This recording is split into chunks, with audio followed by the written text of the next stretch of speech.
Welcome back to another episode of Digimon ReArise. So today I kind of want to talk a little bit about Omegamon and Raguelmon. I know we just got them. Um, I just kind of want a couple thoughts of barely using it. I summoned for them, leveled them up last night, tried them out for a little bit, and I kind of want to talk about my first impressions off the bat. Obviously, Omegamon's going to be like really good, is really good. And if you guys definitely don't have All Force, he is one you need to have. So what I noticed is that even though I have like strong Digimons, and my opponent has strong Digimons like Omegamon too, um, what happens is that we end up getting knocked out until almost the last Digimon because their Omegamon survives as good as my Omegamon. So you're kind of, it makes it a lot harder to get those 28 points now. I feel like before Omegamon came out, there was a higher chance to get 28 points. Now that he's out, there's not that much chance to get 28 points. So we have to wait for those Digimons that pierce through that reduced damage ability. And who knows when that's going to be, but I think if people were complaining about Old Force, people are going to acquire less points now. So that's the main thing I want to talk about because it's 3 times to enemies and it only takes 1,000 damage. So if you pair that up with, let's say, not Raguelmon, I'll talk about Raguelmon right now. Like, let's say you want to add speed, you add Greymon, which has like, what, 48 plus speed because of his plugins. So there's that, like he'll have a higher survivability. But honestly, I think it's going to be a lot harder, but a lot easier for those people who don't have All Force. I'm not saying that Omegamon is just going to simply carry you, but it tanks so hard that it nullifies All Force ability. If it gets hit by it, it's not a big deal. Versus back then, All Force hits 3 other Digimons and then it's gonna hurt. It kind of knocks you down real hard.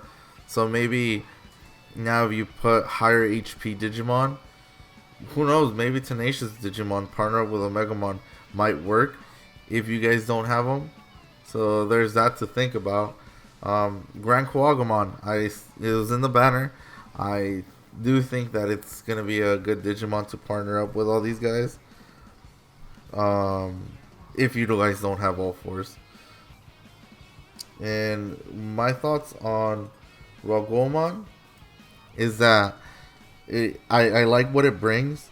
It does have, it supports real good.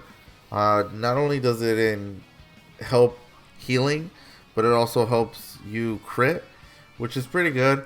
Honestly, Boltmon has about the same use as Raguelmon, so if you guys didn't summon for Raguelmon, don't stress out. It's not the biggest end of the world. There will be other healer Digimon that are just as good. This one's just focused on Brave. So don't stress out about not having it. Especially on this meta. Like I said, I tried it last night. Tried it for PvP.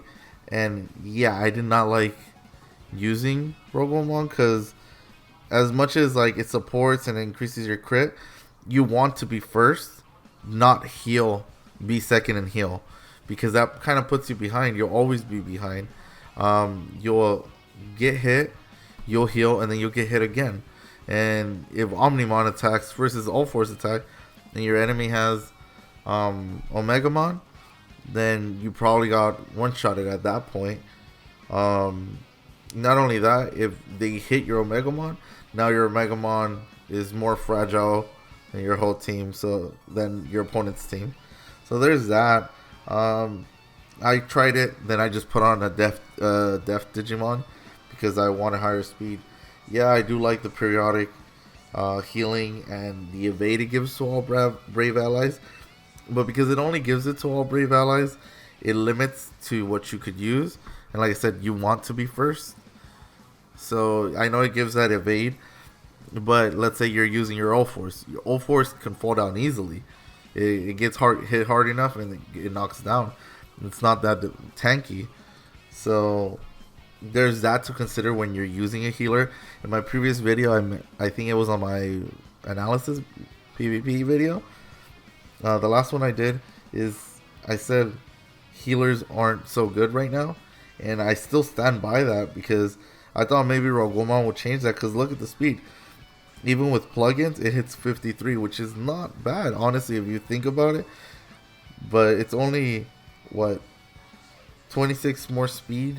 And then, let's say any other Digimon is already giving you, like, 48 more speed, you know, on its plugins. So there's that.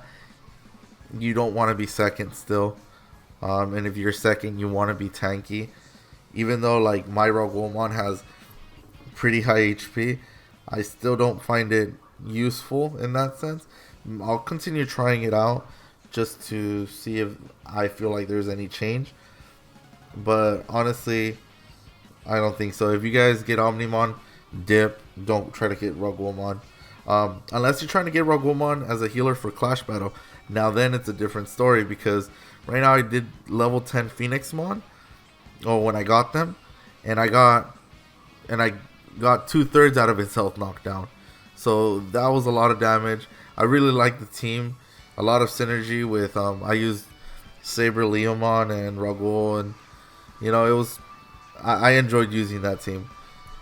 So I prefer Raguelmon. I like the character design, and I prefer it in Clash battles. But so far PvP, you still want to be first. Def Digimon, all fours, and then Omegamon. That's kind of like the setup right now. Be as fast as you can be while you have Omegamon, because being first is still a huge advantage. All fours still hurts your rest of the team. It's one Digimon being able to really handle all fours versus 4 other Digimons in your team that could get knocked down. All fours attacks in all fours, it could go down easily. So beware of that. That's just my initial thoughts of these Digimons, you know, after I slept on it. Because, you know, I summoned, play tested, fell asleep, and I just woke up and tried it again. But those are my initial thoughts. Maybe I should have shown PvP videos, but I didn't record that.